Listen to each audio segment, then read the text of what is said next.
శరన్నవరాత్రులు, దేవీ నవరాత్రులు. ఈ నవరాత్రుల్లో 9 రోజులు 9 రూపాల్లో అమ్మవారిని భక్తులు ఆరాధిస్తారు.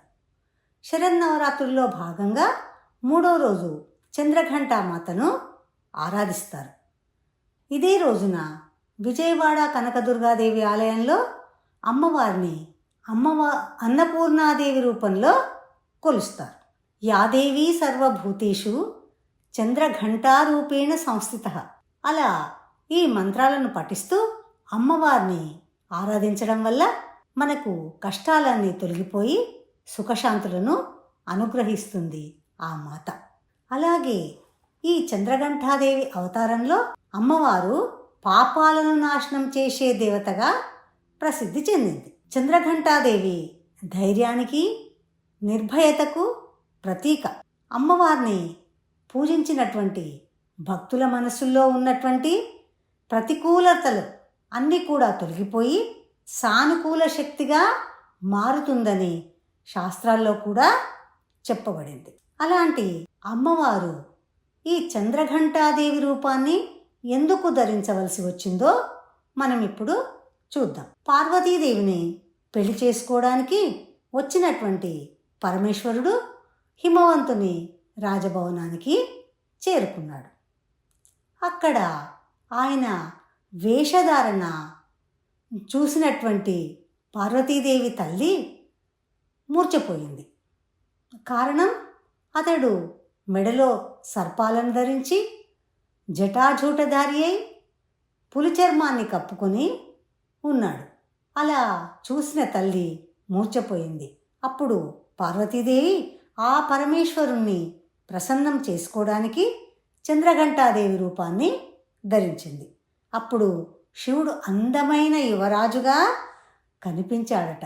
ఆ తరువాత శివపార్వతుల వివాహం వైభవంగా జరిగింది. మరి ఆ చంద్రఘంటాదేవి రూపం ఆ సమయంలో ఎలా ఉందో చూద్దాం. మస్తకంపై అర్ధచంద్రాకార ఘంటం.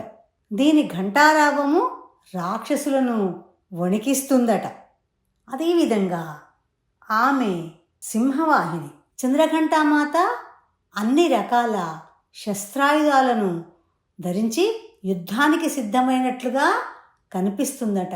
చంద్రఘంటాదేవి 10 చేతులతో, ఒక చేతిలో కమలం పువ్వు, మరో చేతిలో కమండలం, ఖడ్గం, త్రిశూలం, విల్లు, గద, బాణం, జపమాల ఇలా ధరించి ఉండి అమ్మ శత్రువులను నాశనం చేసే తల్లిగా కనిపిస్తుంది భక్తులకు.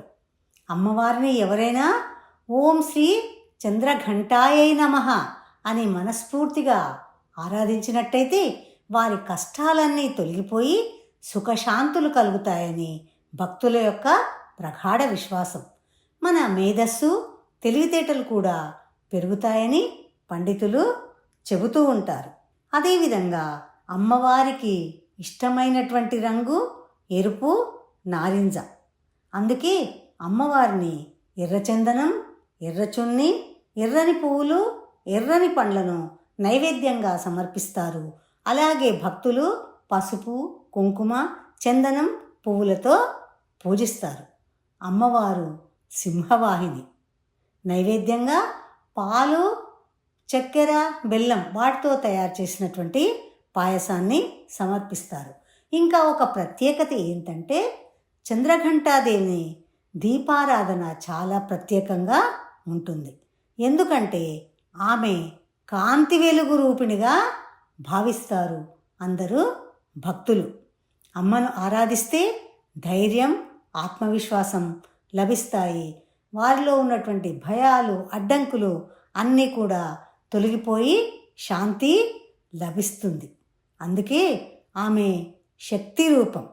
ధైర్యం కోసం, ధర్మం కోసం పోరాడాలి అనే సందేశాన్ని ఇస్తుంది చంద్రఘంటాదేవి మాత. శౌర్యం, కరుణ, శాంతి అన్నీ కలిపిందే నిజమైన శక్తి అని ఈ అవతారం భక్తులకు రక్షణ జ్ఞానం, శౌర్యం అనే అమూల్యమైన వరాలను ప్రసాదిస్తుందని నమ్ముతారు భక్తులు. అందుకే దేవీ నవరాత్రుల్లో అందరూ అమ్మవారిని మనస్ఫూర్తిగా, శ్రద్ధగా, నిశ్చలమైనటువంటి మనసుతో ఆరాధించాలి. ఆరాధిస్తే తప్పకుండా భక్తుల కోరికలను తీర్చే అటువంటి కల్పవల్లి ఆ దేవి. ఏ రూపంలో పిలిచినా, ఏ రూపంలో కొలిచినా ఆమె కరుణించి కాపాడుతుంది. ఇది చంద్రఘంటాదేవి యొక్క మహిమ. రేపు 4వ రోజు కూష్మాండేతి రూపంలో ఉన్నటువంటి అమ్మవారిని గురించి, ఆమె యొక్క అవతారాన్ని గురించి, ఆమె ఎందుకు ఆ అవతారాన్ని దాల్చింది అనే అంశాలన్నీ కూడా రేపు వనజా బలసాని ఛానల్లో మీరు చూడవచ్చు. నమస్కారం.